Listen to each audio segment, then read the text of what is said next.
Feliz concede a ela 3 meses antes de punir oficialmente o conde por seus crimes contra ela. O Duque de Zena confronta os Moniques, pois Aristia recebeu permissão para ter uma audiência com o imperador, enquanto Jun não teve essa permissão. Ele implica que o imperador não deveria ter permitido que a causa de sua doença se aproximasse dele. Kyrian defende prontamente sua filha, pronto para se envolver em uma discussão com o Duque. Sua confrontação é interrompida por um homem alegre que informa Marcos Monique que a preocupação do Duque é com o bem-estar do imperador. Ele é Lord Bilua, um membro dos aristocratas, que cumprimenta Aristia e age de maneira amigável. Aristia, por outro lado, está cada vez mais certa de que Jun é uma das culpadas por seu envenenamento. Ela está determinada a não ficar parada e fará de tudo para se proteger. Notícias trágicas se espalham por todo o império. O imperador faleceu. Revelis, Kamaluddin Shauna Castina ascende como um novo imperador, e Aristia, cheia de lágrima, o observa, reconhecendo a perda de um homem notável. O funeral é uma ocasião sombria, marcada por lágrimas derramadas pelo imperador falecido. Aristia observa Revelis, determinado a reprimir suas emoções com uma fachada. Ela então se move para apoiá-lo. Aproxima-se, ajoelha-se e segura sua mão, instigando ele a permanecer forte e superar seu luto. Revelis revela que a única preocupação de seu pai era o império. Aristia contra-argumenta, afirmando que seu pai o amava profundamente. No entanto, ela nota Jun tentando se aproximar do imperador, frustrada e exibindo seus status. Mas Revelis a ignora e suplica a Aristia que permaneça ao seu lado, incapaz de enfrentar a solidão. Reconhecendo o peso de seu pedido, Aristia o surpreende concordando. Aristia e o imperador Revelis se encontram no jardim naquele momento solene, e eles falam sobre seu pai. Aristia explica que nem sempre foi próxima do seu pai, chegando a pensar que ele não a amava. O imperador pergunta como eles se tornaram tão próximos, e ela responde que foi por causa de um pesadelo. Quando se sentiu sozinha no mundo, ele estava lá por ela.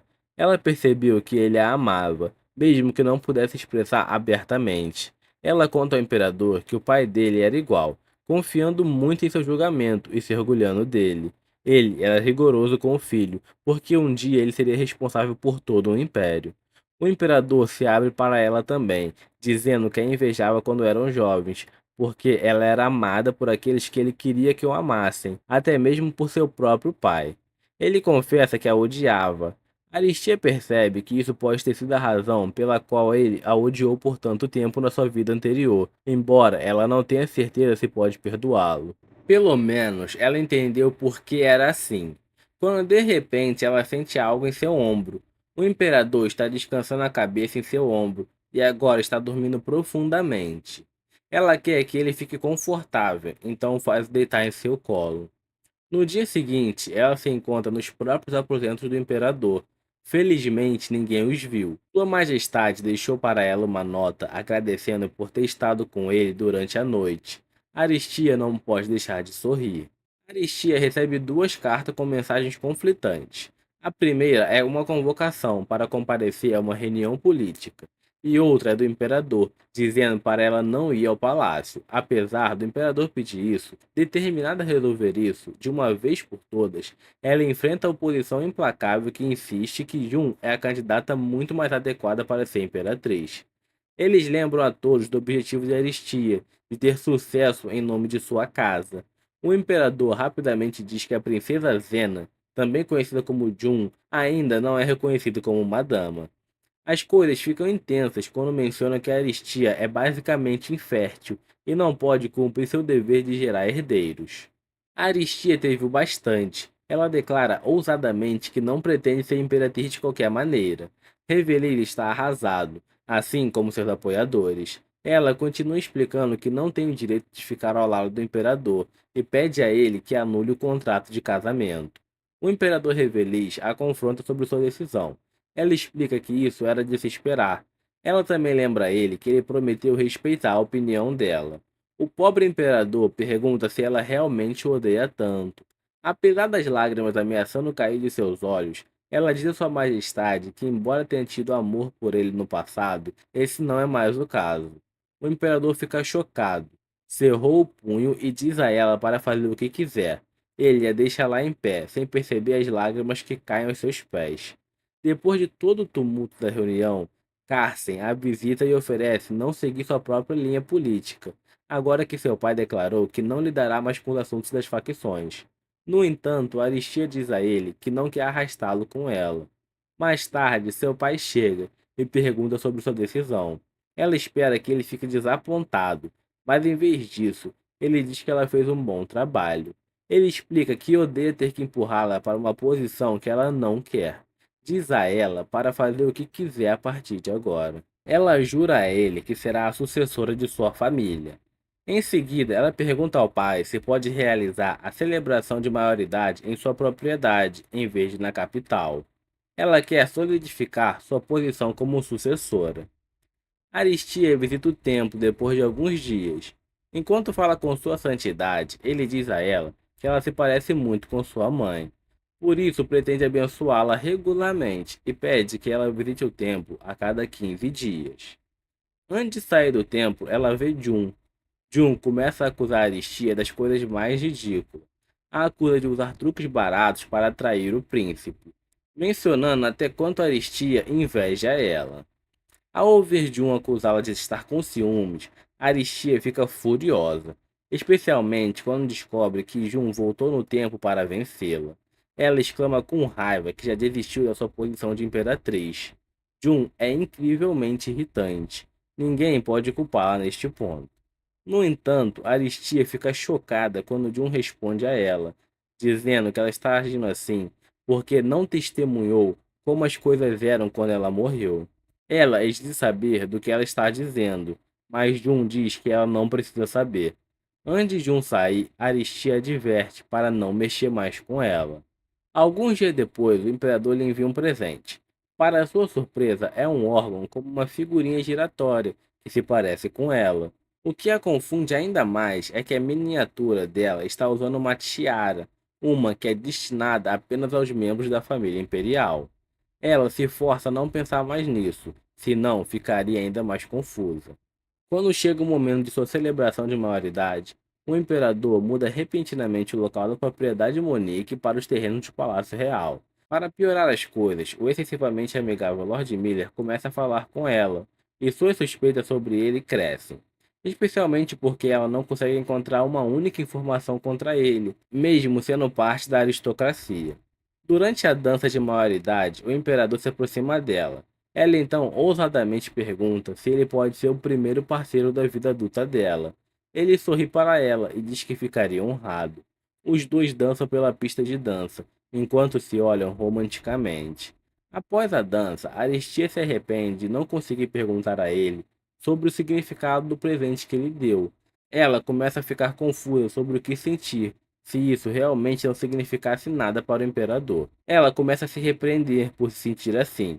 No entanto, é interrompida quando ouve pessoas zombando dela no jardim, dizendo que supostamente ela é infértil. Ela fica furiosa com eles e comenta como eles são rudes. Para sua surpresa, uma faca voa em direção a um dos homens, felizmente errando. É Carson, vindo em defesa de sua honra. Ele os ameaça se zombar de Aristia novamente. Quando os homens saem, Carson se aproxima dela. Ele pergunta por que ela tem se esgotado o tempo todo, lembrando a ela que ele está disposto a não seguir a linha política de seu pai. No entanto, ela novamente diz a ele que ele não deveria se sacrificar por ela e que nem se importa com política. Carson assume então que ela pode pensar que ele não é digno. Durante a caçada realizada na celebração da sua maioridade, Aristia decide sozinha, já que seus companheiros foram atacados por um urso. Ela se instala perto de um lago para inspecionar a ferida de seu cavalo. Por sorte, o imperador chega e oferece a ela uma carona com ele. Enquanto estão a caminho dos alojamentos, Aristia e o imperador começam a conversar. Sua Majestade menciona a flor prateada no jardim, e Aristia se anima e pergunta imediatamente se elas já floresceram. Momentos depois, ela percebe como está agindo constrangedoramente, ao pedir informações sobre uma flor.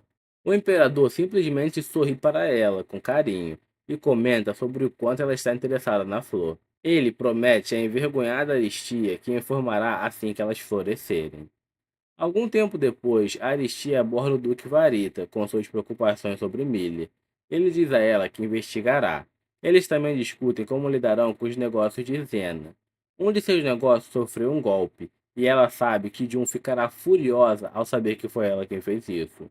Alguns dias depois, o Marquês Emílio falece, e é sucedido por seu herdeiro, o Lorde. Aristia o vê agindo suspeitosamente, novamente, especialmente porque ele não está presente no funeral.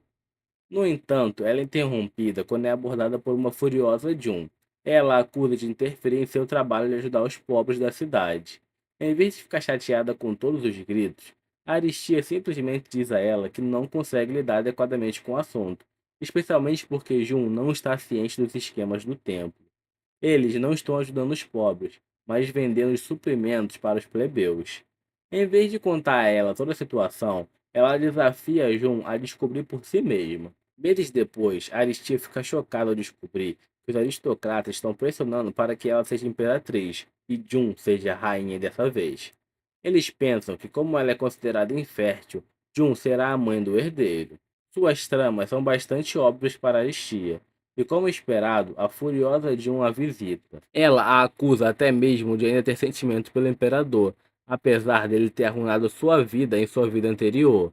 Ela revela a Aristia a verdadeira natureza do homem que ela ama, após ter morrido na vida anterior. Ela diz à tia que o imperador virou as costas para ela, que perdeu a razão tentando procurar Aristia, uma mulher que não existe mais.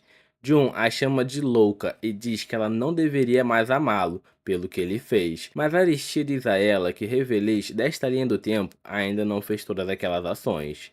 Jun conclui que ela está apenas arranjando desculpas para amá-lo novamente, insistindo que a natureza de uma pessoa simplesmente não muda e sua bondade para com ela agora é apenas temporária. As palavras de Jun a fazem questionar todas as mudanças que fez e se parar o passado é suficiente para encontrar seu destino. Aristia passou oficialmente no teste para se tornar uma cavaleira. Durante a cerimônia de cavaleiros, Tia faz um juramento apaixonado de lealdade ao imperador, levando a sua declaração oficial como cavaleira. No entanto, surpreendendo a todos presentes, Aristia começa a discutir sobre carregar o juramento de sangue da casa Monique com a família real. Reveles fica chocado, tentando desesperadamente impedi-la de falar, mas Aristia persiste, reconhecendo isso como a melhor decisão para ambos, apesar do desejo inexplicável de seu coração. Ela resolve não se permitir amar novamente. Revelis pergunta sobre seu desejo em relação ao juramento de sangue, um pedido arriscado, para ser nomeada a 54ª chefe da Casa Monique, sem outro título. No entanto, o imperador rejeita categoricamente seu juramento, mergulhando na sala no caos. Ele se afasta e Aristil segue, tentando encontrá-lo, mas ele agarra sua mão e a leva para um quarto.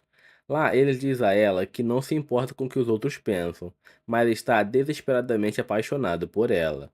O imperador se inclina para beijá-lo, mas ela o afasta. O imperador se desculpa, mas insiste que quer que ela seja sua amada parceira, em vez de sua leal súdita. Ele quer que ela seja única e única dele. Aristia questiona por que ele rejeitaria um juramento benéfico por um desejo temporário, mas o imperador explica que recusou Jun como imperatriz, apesar das críticas, porque queria conquistar o coração dela. A conversa deles é interrompida pelo som de alguém se aproximando deles. Eles ouvem um espaço se aproximando, do Marquês Kyrian, pai de Aristia. O imperador se desculpa pela confusão, mas o Marquês o assegura de que fez um favor ao impedir que sua filha tomasse uma decisão precipitada. Aristia fica chocada quando Reveles menciona métodos alternativos que seu pai poderia ter usado para intervir. A curiosidade aumenta e ela se pergunta quais opções existentes para escapar da situação. O imperador suplica por mais tempo para resolver os assuntos, enfatizando seu desejo de protegê-la. Em resposta, seu pai declara que honrará os desejos de sua filha.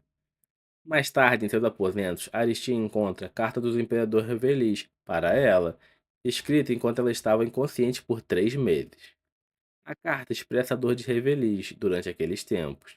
Aristia sabe que o imperador está sendo sincero, mas ela não tem certeza se pode confiar nele. Ela está decidida a não se desiludir novamente, por desejá-lo. Dias passam e Aristia ajuda o imperador com tarefas administrativas, observando sua pele pálida. Ela sente uma pontada de decepção, mas ele permanece inalterado. De repente, Jun chega para uma audiência com o imperador. Surpreendentemente, Reveles a impede de sair e pede a ela que fique. Jun cumprimenta o imperador e lhe apresenta presente. O imperador agradece graciosamente, mas a dispensa rapidamente, pois está ocupado. Jun se retira, fervendo de raiva, lançando até mesmo um olhar furioso para Aristia. Os dois voltam a discutir documentos. No entanto, o imperador desmaia repentinamente. Aristia fica cada vez mais preocupada e convoca urgentemente o sumo sacerdote para a cena. Sobrecarregada pela preocupação, ela se pergunta o que poderia ter causado a situação. O sumo sacerdote chega, prontamente, e oferece assistência ao imperador. Ele revela que os sintomas de Sua Majestade coincidem com os causados por um veneno específico, o mesmo anteriormente usado em Aristia. No entanto, em um homem, ele desencadeia raiva incontrolável em vez de ser letal. O imperador pede que todos os presentes mantenham essa informação confidencial por enquanto. Mais tarde chega a notícia solene sobre a morte do irmão mais velho de Elendil, Alex Farita. A Casa Verita está de luto com a esposa de Ilia, desmaiando de devastação. Ilia expressa sua gratidão a Aristia por estar presente e diz a ele que Elendil veio alguns dias atrás, o que a choca. O Duque Rita tranquiliza Aristia, dizendo que Elendil visitou seu irmão uma última vez antes de partir para cumprir seu papel como herdeiro da casa. Ele compartilha essa informação porque está ciente de sua busca por Elendil, assegurando-lhe que seu amigo está seguro. Isso alivia Aristia, considerando a partida menos que amigável deles. Ela sabe que o magoou e se preocupa que tenha sido ela quem o afastou. Ela só deseja ver seu amigo novamente.